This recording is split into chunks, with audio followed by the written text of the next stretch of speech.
Good afternoon, everyone, and welcome back to our last lecture of this cruise. If you want to hear any more lectures, you'll have to join us aboard the Star Breeze starting middle of July, because we're going to be in Western Europe, and you get a whole different set of lectures then.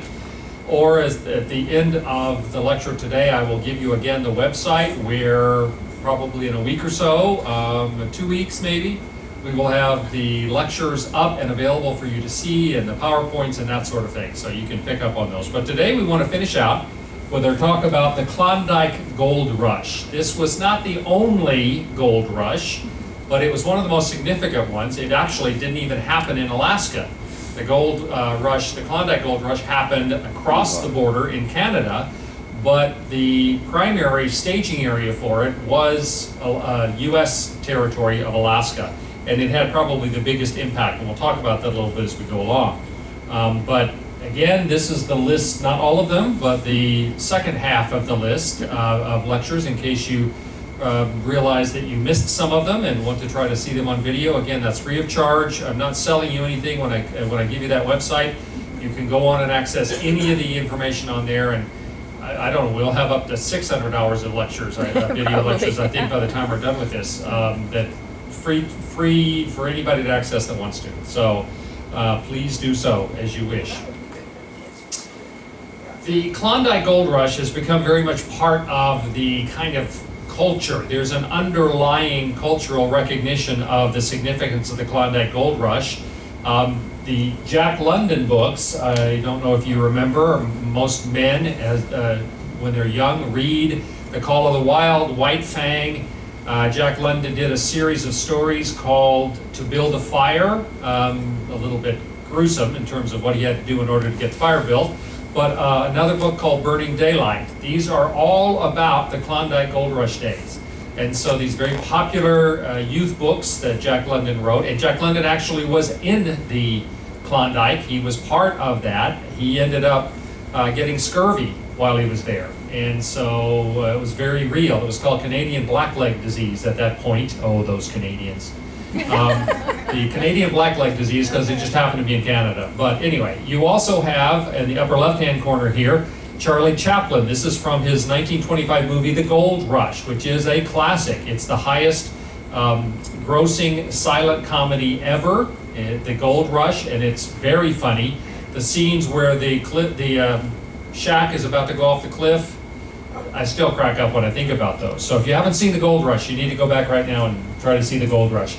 On the left-hand bottom side here, we have, of course, you know who that is? Dudley Do-Right. Dudley Do-Right. The whole Dudley Do-Right. In fact, the reputation of the Northwest Mounties, Northwest Mounted Police, really came into the popular notion, Dudley Do-Right being just one symbol of it, but all of the I'll save you now kind of stuff is all based upon the Northwest Mounted Police and their activities in the Klondike, where they were recognized as being a very honest, the difference between the American towns like Skagway, which was on the American side, and Dawson City on the Canadian side were apparently night and day. The Canadian Mounted Police maintained order, a little bit of leeway with gambling and prostitution, but other than that, there was no robberies, no murders. They really did a good job compared to absolutely pits of vice and violence on Skagway and the cities on the U.S. side. So the Mounted Police developed their reputation, to at least from the American perspective, from that. And then, how many of you remember? You remember the Uncle Scrooge McDuck, right? Did you know he's the rich guy in the family of the Donald Duck family, right? You know where he got his money? The Klondike. He got rich in the Klondike gold fields. Later on, they did Back to the Klondike, and actually, they started out just sort of generalizing about it. Later on, they did cartoons about his activities in the Klondike, and he'll make reference to the Klondike. So there were a lot of aspects of this that entered into the popular culture. We even have a Mae West movie called Klondike Annie, which was sort of modeled on a real woman called Klondike Kate, who lived in Dawson City. And so the cultural references to this are very significant. The reality is not nearly as pleasant as that. This is the Chillicoot Pass that back up and give you a little background before I talk about that. In August 16th of 1896, gold miners were in Alaska and they were in Canada. From the time of the Russians, when the Russians and the Hudson Bay, the English were there, they were told that there was gold in them there hills. And yet they didn't take advantage of it, they kind of ignored it, but there were some people after the 1867 sale of Alaska to the United States, American prospectors, some Canadian prospectors, but primarily only Americans were crazy enough to do this for a living. There were prospectors around. So in August of 1896, some local prospectors and miners were traveling up some of the tributaries to the Klondike River, and they discovered gold on one of the creeks that's a tributary. It was called Rabbit Creek. Later on, it came to be known as El Dorado Creek. A lot of these changed names because of what they ended up representing. But when they discovered this gold in August of 1896, it began the Klondike Gold Rush. And an estimated 100,000 people tried to get to the gold fields in the Klondike, and it was a very difficult thing. Only about half of them ever actually made it to the gold fields. They ended up having to stop somewhere along the way, and I'm going to talk about why that was. But the Klondike Gold Rush really lasted over most of 3 years, from 1896 into the beginning of 1899. But the problem was, because communication wasn't that great and it was difficult to get to, even after the word reached major cities along the Pacific coast, especially Seattle and San Francisco, and Seattle more than any other place, that there was gold, then it took almost 2 years for most of the people that wanted to try to become prospectors for gold to actually get there because of the costs associated with it and the difficulties. Most of the people who came to the gold fields, the Klondike gold fields, would go by ship up to the ports of either Skagway or Dyea, and they would get off the boats there, and then they would cross either the Chillicoot Pass, which is this, or another pass which was even higher called White Pass. I'll talk about those a little bit more, but you get some idea here. These passes were too narrow and too steep for the most part for portage animals. The people had to carry everything that they needed on their backs. That was especially difficult because before they were allowed to go into Canada, an American prospector had to demonstrate that they had 1 year's worth of food with them. Because the Canadians were not willing to let somebody come across, get into this very rugged part of the country, and then starve. So they required that you have 1 year's worth of food, and when you add that to all the other equipment, the tents, the clothing, the shovels, everything else that they might need, every person going there ended up having about 1 ton of materials. It was estimated that just the weight of the food for 1 year for one person would be over 1,100 pounds. And you add metal digging tools and all of that, and you end up with an enormous amount. In fact, you ended up with situations like this where the only way you could get up these passes, at least part of the passes, were on foot. And that meant that you had to carry everything, a ton of stuff, on your back, or pay somebody else to do it, and it was already a very expensive proposition, as I'll talk about. What it basically meant is if you took a ton worth of materials, food and equipment, and you broke it up into 65-pound packs, some of these people would have to carry many different trips back and forth just to get their stuff there. In one instance, it was estimated that these people were having to make so many trips, they were walking about 2,500 miles a piece, carrying 65 pounds of load, because that was the only way to get the stuff there. So this was very difficult.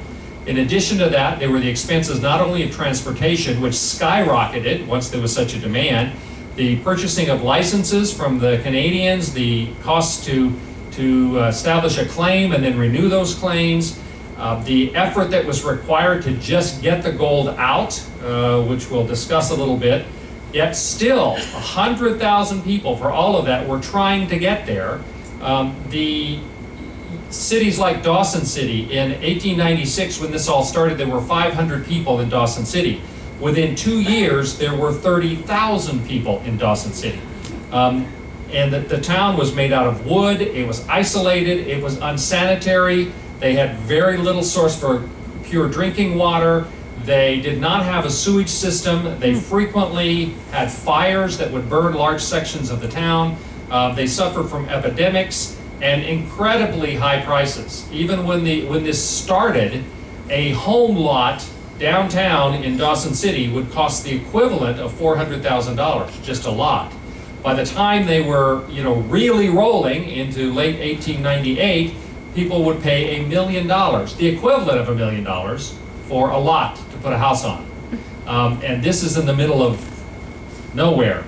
You're from there, right, Paul? Skagway, okay. That was the...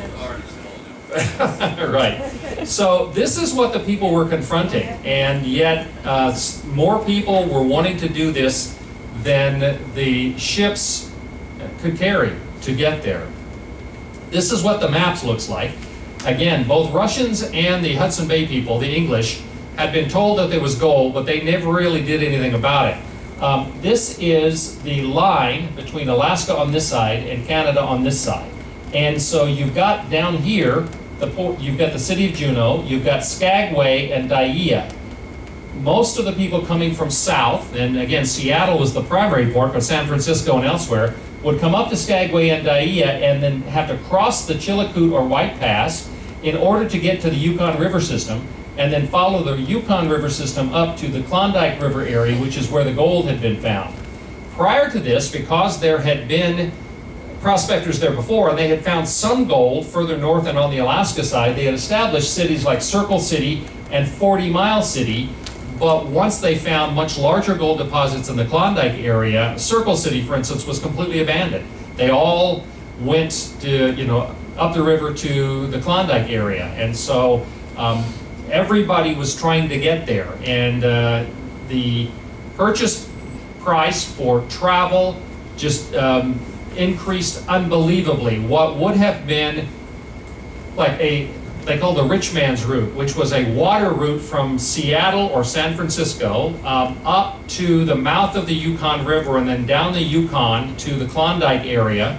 The original cost on that would have been the equivalent of about $4,000, a modest cruise. But by the time they were done, like in 1898, they were paying the equivalent of $27,000 for the same trip. And even at that, it was very dangerous. There were rapid waters. If there had been snow melt, they would have much more rugged water. There were a lot of boats sank because there was so much money in this. They were taking any and every sailing vessel, any kind of boat they could, and trying to turn it into a transport ship. Frequently, they overloaded them. The boats would turn over. They would have a lot of people who were drowned, or you get the water up here and you don't have to drown in order to die pretty quick. So very, very difficult. But they felt this was the way to get rich quick. One of the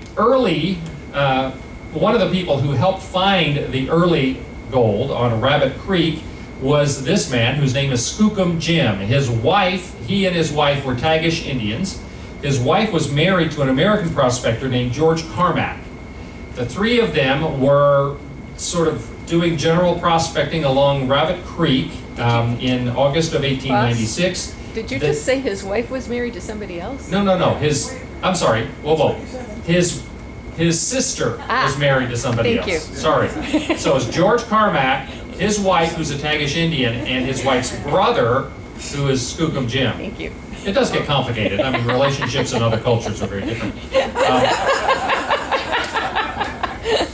Sometimes you gotta dance. They were looking for gold, but just sort of loosely, and they were on a creek called Rabbit Creek. They discovered gold, and as they started looking, they discovered that there was a lot of gold on Rabbit Creek. They decided that they would allow George Carmack to register it because he, not being a native tribal person, that they thought he would be given less trouble, but they registered 4 claims.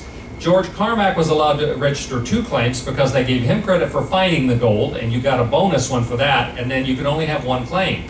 His wife established a claim, and Skookum Jim established a claim. And they began to pull gold out of there, significant amount of gold. In fact, news spread very quickly, and soon the El Dorado Creek, another creek nearby that had a common name, was later called Bonanza Creek.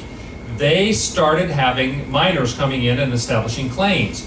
It was possible, a mining claim was not the ownership of the land, it simply was the mineral rights. And if nobody else was taking advantage of the mineral rights, then a person would have a right to establish a claim. Originally, those claims could be 500 feet of, and initially they were all creek or river areas. You could have 500 feet on both sides of a creek. Later on, the government of Canada, because there was so much demand, tried to reduce that to 150 feet. And there was such an upheaval from the prospectors that they finally settled on it being 250 feet. So you could have both rights to both sides of a river or stream, and up to 250 feet after that. But there were some very particular kinds of rules. When you established a claim, you would go in and file a claim. Once you had found the gold, you had only 3 days to get to the claim office and file your claim. You could mine for a year without paying any fee for that, although if you got any gold out of there, if you were an American, you did have to pay 20 to 25% duty, royalty on that. But the people would, as they would take the gold out, they then would have a responsibility to, at the end of 1 year, they had to re-register the claim, and that was quite expensive, the equivalent of about $2,500. Again, the lesser is like 150 in the dollars back then, but I'm giving you the equivalents because it gives you some idea what a significant cost this was. So you had to restate the claim or reestablish the claim every year. If you left your claim for more than 3 days without having a very good legal reason, one that would hold up in court, then somebody could take it away from you.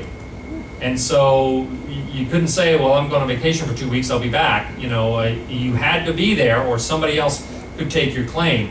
And some of these claims ended up being worth an enormous amount of money. They would buy and sell claims after a while.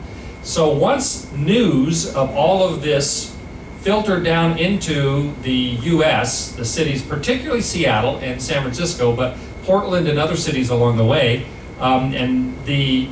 there was a huge amount of interest, partly because the US had just gone through a series of bank failures and financial recessions.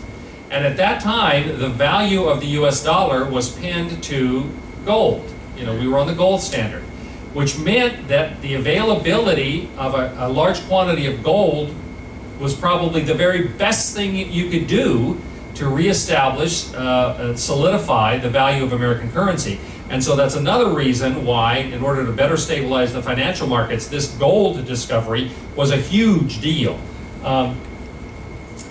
This is the line of people in Skagway who are lining up to buy licenses because, I'm sorry, not in Skagway, this is in Dawson City, because they had to buy a license from the government of Canada in order to be able to do that. And then this is a group of people that are waiting to get on board the ship, this is in San Francisco, to get on board the ship, the Excelsior, in order to go to the Klondike. You know, these are the people standing on the pier hoping to get on board. This is a copy of the Seattle Post-Intelligencer, which is the PI, as it's called if you're from Seattle, which is saying gold, gold, gold, gold. It's interesting that they spelled Klondike 2 different ways right on the front page. But the Excelsior and the Portland were 2 ships that were making this run from up in this area down to Seattle and San Francisco. When they made the journey in July of 1987, they brought the gold that had been mined down to bring it to the States, or the lower 48 at least, and the report went out in Seattle that they had brought in, between the 2 ships, $1,139,000 worth of gold, which today would be the equivalent of $1 billion. It turns out that was an underestimated number. These 2 ships were carrying in excess of $1 billion worth of gold at one point. So you see why there was so much excitement. In fact, this led to mass resignations in Seattle and San Francisco. In Seattle, the mayor resigned in order to go to the gold fields. 12 of the policemen resigned. Almost all of their city streetcar drivers quit in order to go to the Klondike, because everyone saw this as being the way to make your fortune. In fact, this became such a problem, they referred to it as Klondikeitis, where even mayors were resigning. Mayor of Seattle resigned to go to the gold fields. And so it was a huge deal for everyone at that point. And they sort of felt like the Klondike is far enough away to be romantic, but not so far away that you can't get there. Well, that was before they actually tried to get there. It might not have been the distance, but it was still very difficult. This is another map, and again, you've got San Francisco down here and Seattle, Portland here. The rich man's route, the all-water route, was to go up toward Nome, enter into the Yukon River, and then take it down to Dawson City. This is the Klondike area here, where the gold was found. As I say, this began as being a $4,000 trip, and it was $27,000 by 1898. Everything got jacked up. All the prices for any kind of travel or any materials that you might need. As I said, there were difficulties with any of the water routes. Even when they crossed over down here from Skagway, they landed Skagway or Dyea and crossed the passes. Still, they did so in order to be able to get on the Yukon River so that they could follow the Yukon River up there. And there were a lot of deadly boating accidents. There were times when parts of the rivers would freeze and people would be stuck. In 1897, 1,800 travelers got iced in on the Yukon River. Of those 1,800, only 43 of them ended up reaching, now this is after they paid for everything, only 43 of them ended up reaching the Klondike area, and of those, because many of them had lost their supplies along the way, 35 of those 43 ended up having to turn around and go home. So of that 1,800 that had gotten frozen in 1897, only 8 of them actually made it. Yes? Does the Yukon flow into the Arctic or the Pacific? Well, the Yukon flows here. You can actually see it. It flows into, I think this is probably considered, is that the Arctic? Or is it considered just the Northern Pacific? Paul, do you know? It flows north. Yeah. Yeah, you can see it here. The Yukon flows up here and then out. Okay? So it comes out at Nome, basically. There's the Bering Straits just above that. So I don't know technically whether that's considered the Arctic Ocean or if that's still considered just part of the Northern Pacific. So you've got all of this extreme risk. If the people landed at Skagway, then they had to cross over White Pass, which is a narrow trail that goes over 7 mountains. It was nicknamed, or several mountains, not 7 mountains, and it was nicknamed Dead Horse Trail because people would try to get pack animals to help them carry all this stuff, but at a certain point it became too steep and too difficult, and so many horses died there. There were the carcasses of so many frozen horses that they ended up calling it Dead Horse Trail.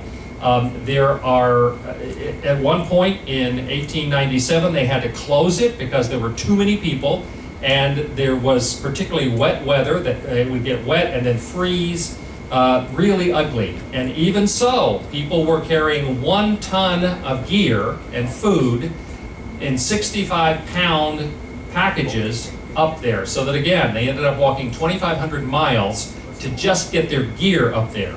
The people who landed at Dyea, they would take the Chilkoot Trail, which was higher even than the White Pass, but it was more used. And the main ascent there was too steep for animals. So they knew going in and that one that they had to try to carry it all themselves.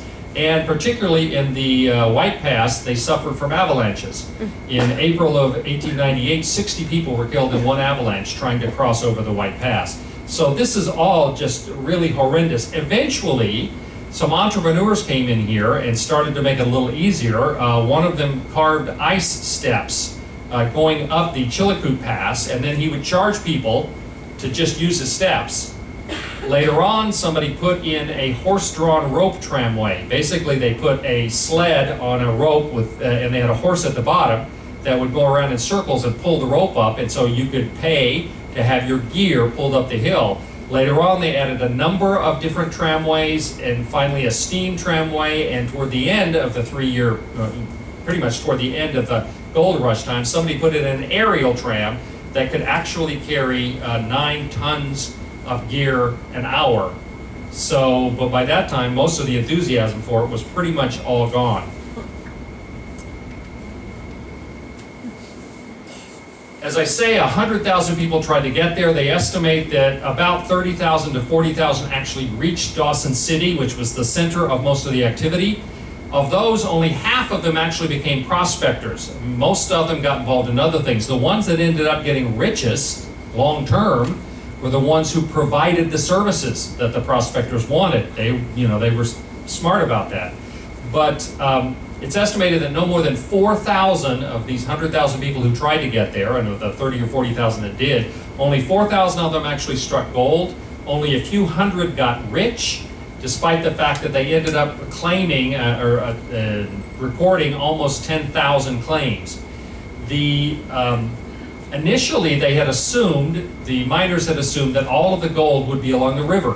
What happens is volcanic activity pushes veins of gold up, the rivers begin to wash away the debris and exposes the gold. And so you have either along the banks of the river or the bottoms of the rivers, or washed out into the gravel and things. And so most of the activity they began with was either using pans, but you don't get a lot done with a pan, where you put gravel and then you swirl it around because gold is heavier.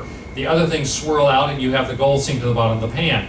They also would create sluice systems once they were a little more sophisticated and knew that they should invest the money, where they would create a dam and have a sufficient water supply. They would use pipes or ditches to then feed it into wooden sluices, and through a series of sluices, the gold would settle to the bottom. And that was the most efficient way. But they also discovered that a lot of the gold wasn't in the rivers. It was up on the hilltops.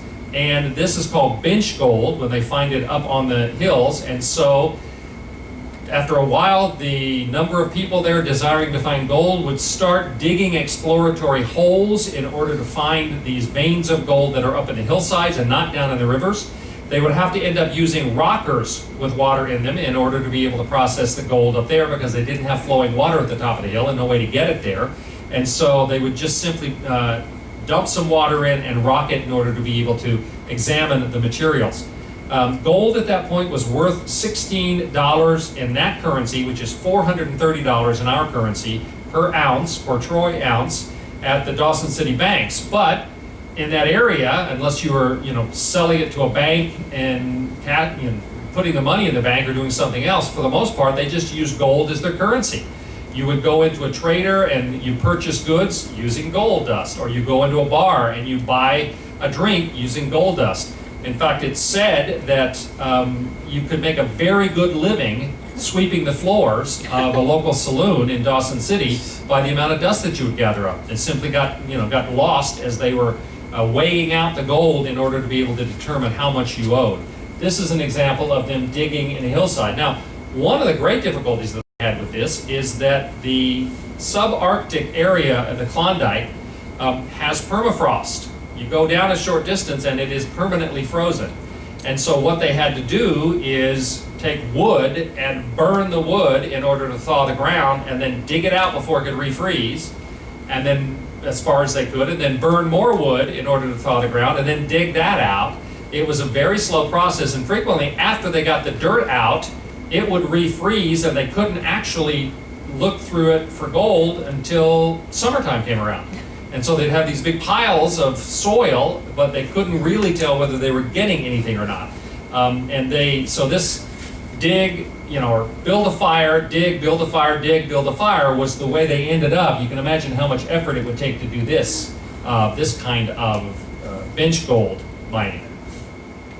Now, here again is a similar thing where they're looking for bench gold. These, by the way, are the rockers that I mentioned, where they would just bring some water up, dump some water in there, and then they would rock the soil back and forth to try to get the gold to fall out of it. But it was not nearly as efficient as having sluices or some of the other things they could do. Now, to give you some idea about the expenses, when a person came, they had to pay for the cost of a license, which was not bad, but then they had to pay to file their claim. And then annually, they had to pay an amount, which usually was about the equivalent of $2,800 every year to renew their claim. And then to purchase enough wood, I mean, they cleared the hillsides in most places, to purchase wood to burn in order to be able to dig. It's estimated that a reasonable sized business of this, they could spend $1 million on wood, which would be $1,500 in their money, but it's worth in excess of $1 million. They could spend $800,000 building a dam. They could spend the equivalent of $1.2 million digging ditches or pipes or other ways to control the water, and then another $480,000 building sluice boxes. You're looking at $4 or $5 million in today's money in order to be able to do this. And the only ones that could afford were those who started out, either they had money coming into it, which some did, some came there wealthy and wanted to buy claims and that sort of thing, or they would start out modestly and get enough gold to be able to sort of step up to the next part of the process and then step up to the next part of the process. It could be very profitable. One of the claims, claim number 29 on El Dorado Creek, produced in 2 years $184 million worth of gold. So it could be very profitable. But a lot of people were buying and selling the claims by this point, the smart people. They weren't doing the work, they were buying and selling claims. But a claim could cost millions of dollars. An unproven claim you might spend $1 million for that hadn't demonstrated anything yet. A proven claim, or a claim that was on a proven river or creek, you could spend $40 million for. The claim number 8 on the El Dorado Creek was actually sold for the equivalent of $280 million. Astonishing numbers. And again, the numbers in those dollars, you look at, go, oh, that's not too much. But you have to consider the difference in the value of a dollar between 1897, and 2017. And so we're talking millions of dollars there. And then once you got the gold out, again, Canada took between 10 and 20% as what they called royalties. It was the tariff fee for removing the gold. As I mentioned, you had to be very protective. You've heard of claim jumpers.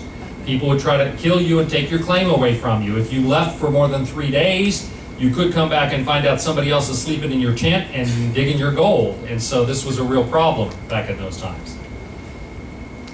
In terms of the boom towns that happened, Dawson City, I mentioned, went from 500 to 30,000 people in a matter of about a year and a half. Most of them on the Canadian side, like Dawson City, remained quite peaceful, thanks to the Northwest Mounted Police. They really kept a lid on things. They did make allowances for gambling and prostitution, but even that, they'd only allow to go so far. They did not allow robbery or murder. In fact, in Dawson City, I think they went for like a year and a half where there were no murders, and for a city way up kind of in the middle of nowhere with 30,000 people crammed together in very unhealthy circumstances, that was quite something. They also had a problem with con artists, people who would come in not just to jump other people's claims, but who would take advantage by creating false businesses or promising, you pay me half now and then I'll provide blah, blah, blah. There was one particular guy named Jefferson Randolph Soapy Smith, who actually had 300 people working for him as a con artist.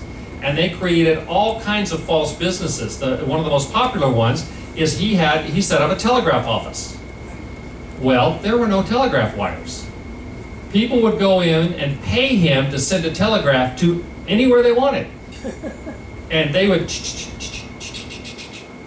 and they would charge him for it. And then later on, they might even, go to the local place where if they're staying in the hotel in town or whatever and say, by the way, we got a return telegraph from you, that's going to be another $480.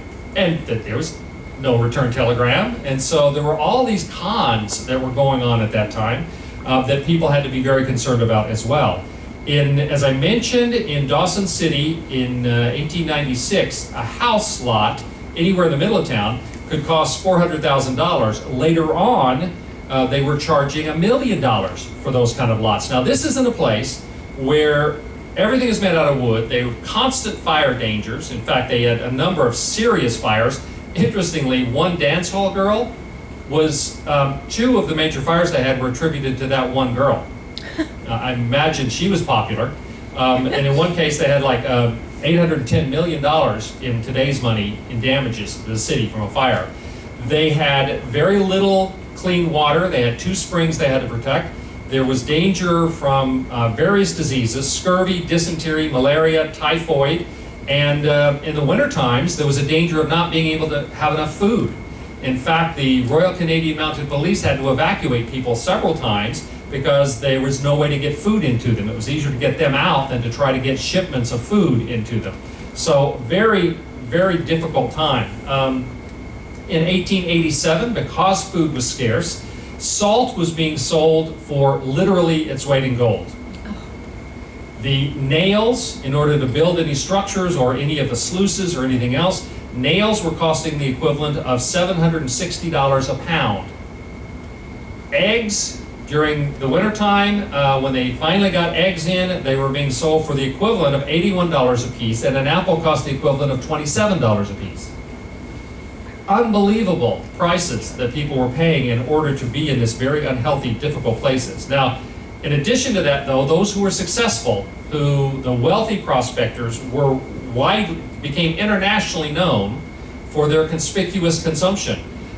We had examples there of 1 roll of the dice for the equivalent of $27,000, 1 hand of poker for $140,000. We had cases of, it was expected that these successful prospectors would only drink the finest champagne. They were paying the equivalent of $1,600 a bottle for that.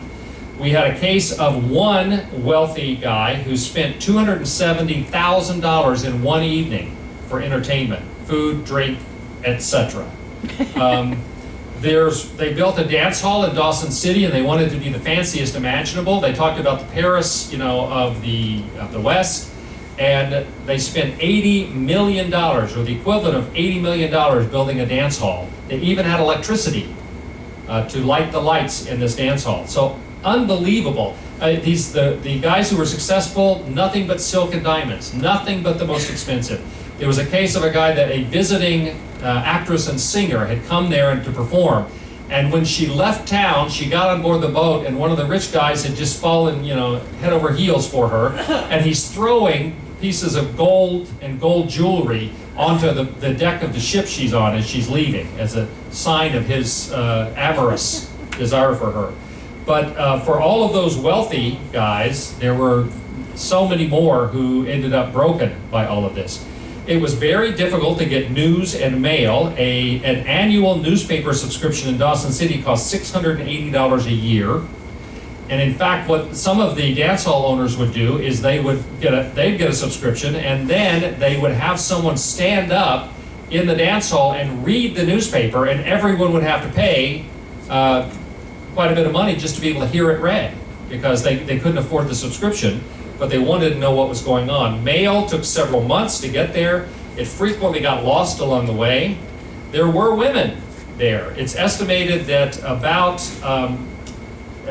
8% of all of the stampeders were women. In the towns, it ended up being more like 12%. They call them stampeders because of the gold rush, all of them going out there. This is a series of actresses who had come there to perform. Most of the women who came to the Klondike Gold Rush were with their husbands, and they ended up providing all the domestic support for their husbands. But there were some single women who came looking for rich husbands, prospectors. They also, it's estimated fewer than 1% of all of the women who were there actually worked as miners. They didn't actually do the work of mining. Although some of the wealthier women, either they were wealthy when they came or they ended up with a dance hall or something that provided money for them, they might invest in mining. But most of the women ended up, if they weren't married and providing support for their husband as he mined, they would be laundresses, waitresses, seamstresses. There were a few highly paid actresses or singers, people that provided entertainment.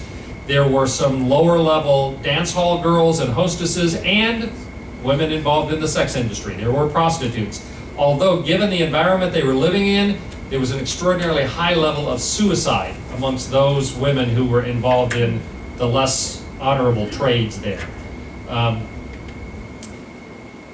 In 1899, they finally, Soapy Smith, by the way, Soapy Smith was killed by a crowd. That con man I mentioned that was stealing money, they finally got tired of him and a group of people got together and killed him.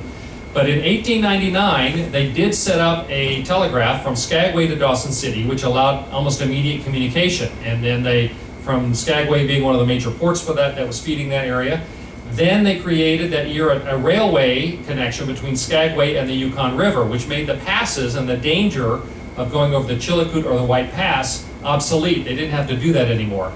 But about the time they were putting in these things, gold began to falter. Prospectors ended up not being able to generate enough to live on out of the mines. They were unemployed. They were forced to leave. Dawson City got crowded with unemployed people, and eventually they started leaving to go home. And it even became the case that an expression which was meant to express disgust with an idea was, go on to the Klondike, because it turned out to be such a bad idea for most of them to have done that. So disgust for some idea, people would commonly say, go to the Klondike. In gold in late 1898 was found in Alaska as well. Near Nome, Alaska, they came across gold. Again, there's been gold throughout all this region for a long time, but they found gold near Nome, Alaska, and this happened just about the time that the Klondike gold rush was over. And so they had a lot of people. In fact, this picture is of people loading up on a ship to leave Dawson City. They're on their way out. I mean, there are all these pictures that look like this for people trying to get there 3 years earlier, and then they're just trying to get away, trying to get home. But some of them went to Alaska. They went to Nome.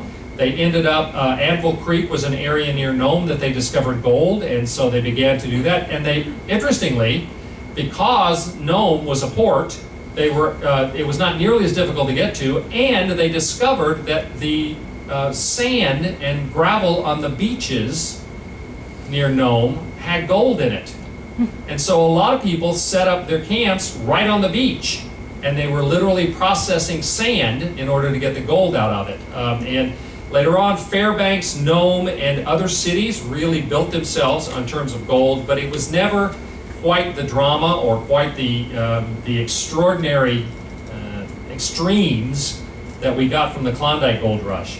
Today, this is Skagway, and this is a cruise ship. They have cruise ship terminal there now. Only a handful of those, again, got rich from the Klondike Gold Rush. Most of them spent, on average, just to get there and to start to equip themselves, they would spend $27,000.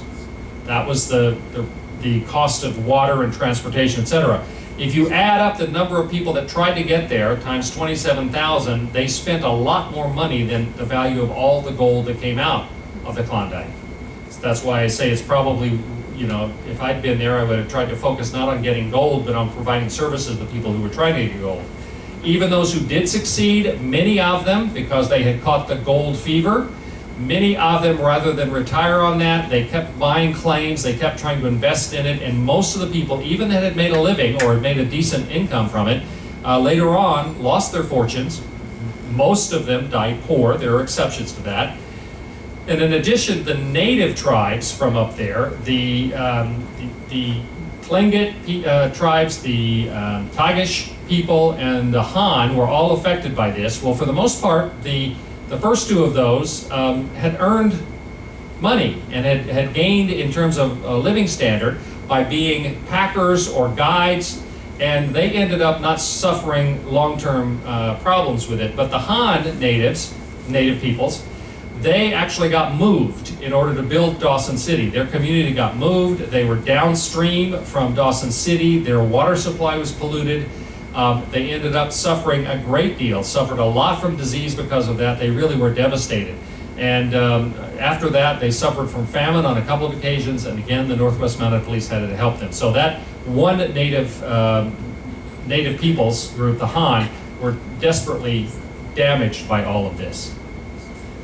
So that's the story of the Klondike Gold Rush. Any questions from anyone? 45 minutes. Yes?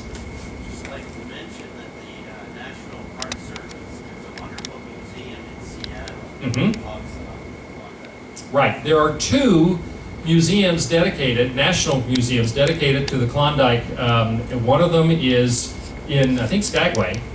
It's in Skagway, yes. And the other one is in Seattle, because Seattle was the source. Seattle benefited from this, other than losing their mayor and policemen and their tram drivers, probably more than anyone else, because of the sale of all the materials and goods and the cost of the transportation. Seattle, even more than San Francisco, really benefited from a lot of that. They even created a whole line of goods. I mean, now, you know, if you go to Seattle, you've got all of these outdoor companies that are located there, along with coffee companies, of course. But back in this time, they created a whole line of outdoor gear called Klondike gear, which later on, after 3 years, and this all sort of collapsed in when the gold went away or wasn't available anymore, they had to sell it at a high discount, you know. But you go there now and you can get Eddie Bauer labeled gear, or you can get North Face, or almost anything you want. So, any other questions? Well, I want to thank you all for your attention to the lectures through this time. You have been very patient and very gracious, and I appreciate your attention. I hope this has been of value to you, and that you enjoy your time if you're getting off, that you enjoy your time in Alaska.